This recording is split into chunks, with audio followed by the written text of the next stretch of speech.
একদিন আরিফ নামে একটি ছোট ছেলে তার মাকে বলতে শুনল, সফল হতে হলে আমাদের প্রতিদিন ছোট ছোট ভালো কাজ করতে হবে। আরিফ ভাবল, ছোট কাজ, সেগুলো তো খুবই সহজ। সে ঠিক করলো পরের দিন সকালে উঠে ছোট ছোট ভালো কাজ করবে।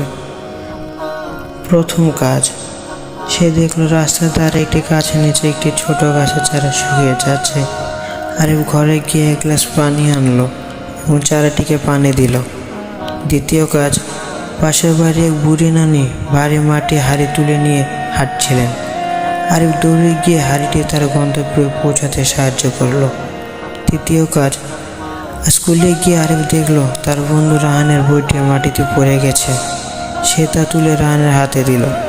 দিন শেষে আরিফ খুব আনন্দ অনুভব করলো। সে বুঝতে পারলো ছোট ছোট ভালো কাজ করতে কষ্ট হয় না, কিন্তু এগুলো মানুষের মনে অনেক বড় প্রভাব ফেলে।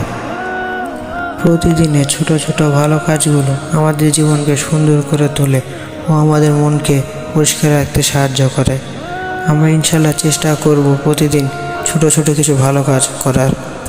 এমন আরও গল্প পেতে আমাদের চ্যানেলটিকে এখনই সাবস্ক্রাইব করে রাখুন।